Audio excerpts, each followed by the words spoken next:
Have you ever wondered if the freedom you believe you have is actually just a carefully constructed illusion? Look around you. Luxury cars, expensive watches, majestic houses. Symbols that, at first glance, seem to represent triumph and autonomy. But what if all of this is just a golden cage, where the shine of financial success masks the invisible bars of dependence, fear, and the eternal need for approval? Today, I want to invite you to look beyond appearances and ask yourself, is being rich truly the same as being free? Or is it merely being better adorned inside a prison we fail to recognize? We live in an era where success is measured not by the depth of freedom achieved, but by the number of symbols we manage to accumulate. A state-of-the-art car, trips to exotic destinations, designer clothes. All these elements make up what many call a successful life. However, few stop to reflect on whether these goods are truly an expression of freedom or merely a carefully crafted display to meet external expectations. The confusion between material wealth and true autonomy is more common than it seems, and that is exactly what we need to talk about. The real trap lies in the silent belief that accumulating money and social status is synonymous with liberation. But does being able to buy whatever we want truly mean being free? Or does the relentless pursuit of greater purchasing power and recognition actually make us even more prisoners of a system that is never satisfied?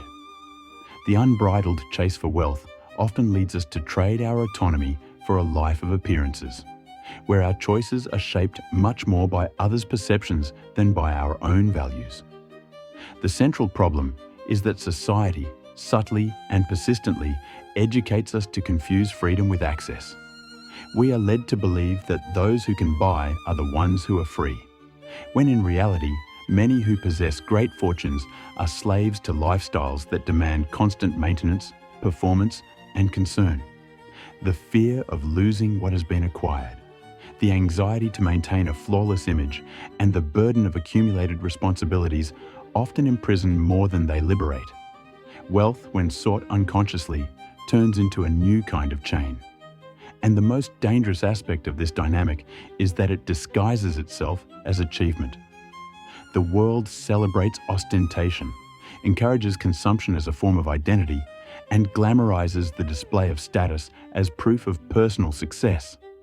In this social theater, freedom ceases to be an inner experience of choice and authenticity, and instead becomes a product that must be purchased, displayed, and constantly renewed. Thus, many live their lives trying to prove something to an invisible audience, forgetting to ask themselves whether they are truly free.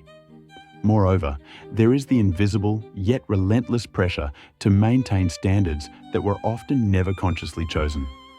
When a lifestyle demands extremely high income levels just to be sustained, the freedom to choose alternative paths, such as changing careers, traveling without a return date, or dedicating oneself to personal projects, becomes nearly impossible.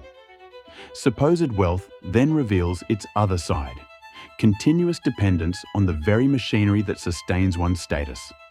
Therefore, it is essential to recognize that the true problem is not possessing wealth or enjoying what it provides, but confusing the possession of goods with the achievement of freedom. This confusion can keep us trapped for decades in an endless pursuit of something that, deep down, can never be found in a bank balance, nor in what we wear, drive, or flaunt. If we fail to deeply question what it truly means to be free, we risk spending our entire lives refining our cage without realizing we have remained prisoners all along. Freedom, in its deepest sense, is not something measured by possessions or by the number of consumer choices available. Philosophers like Epictetus and Seneca warned, millennia ago, that true freedom is internal.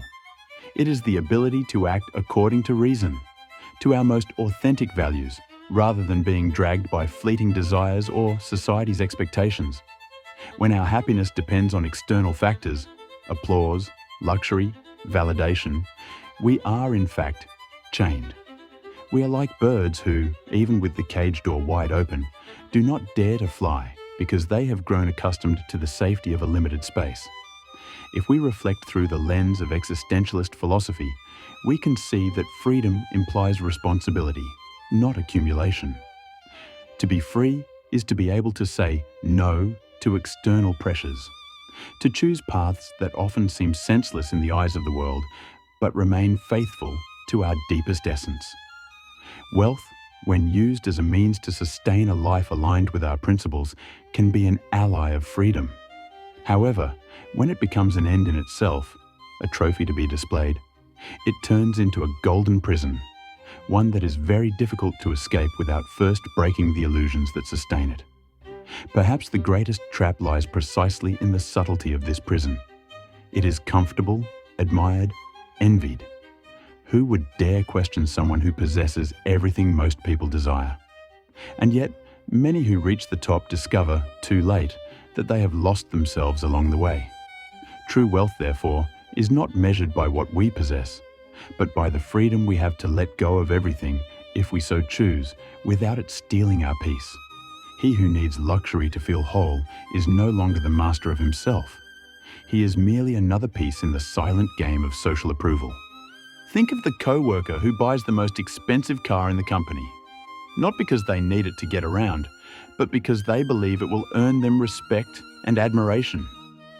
Or the person who spends years paying for a house far beyond their means, sacrificing their time, freedom, and mental health just to maintain an image of success. In each of these cases, we see lives shaped not by genuine needs or inner desires, but by the invisible pressure of a social standard that defines our worth based on what we possess. These are choices that, under the veneer of consumer freedom, hide a profound submission.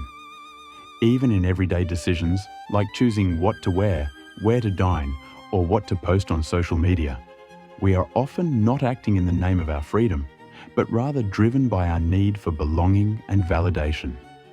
How many times have we postponed true dreams?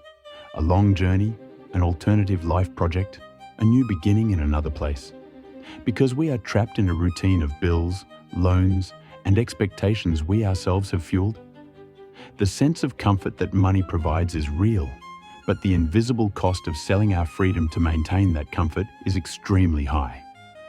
The real challenge, then, is learning to recognize when our financial and life choices are authentic and when they are merely automatic reactions to external pressures. It is not about rejecting money or material possessions, but about using them consciously, as tools, not as symbols of who we are. In everyday life, this means questioning whether we are working to sustain a dream that is truly ours, or simply to maintain an image that does not represent us. True freedom begins where the need to prove something to others ends. Throughout this video, we reflected on the thin and often invisible line that separates true freedom from mere ostentation. We came to understand that wealth, without awareness, can easily become just another form of prison. A prison adorned, celebrated, but still a prison. Real freedom is not acquired through possessions, nor is it solidified through status. It is a state of being that arises from self-knowledge, from the ability to choose authentically, and from the courage to live in alignment with what truly matters to us, not with what others expect. If this reflection resonated with you, I invite you to take the next step on this journey toward financial and personal awareness. Subscribe to the channel, turn on notifications, and come walk with me along paths that question, deepen, and expand our understanding of what it truly means to be free and prosperous. After all, the greatest wealth we can achieve is to live truthfully, without needing to decorate our cages to feel complete.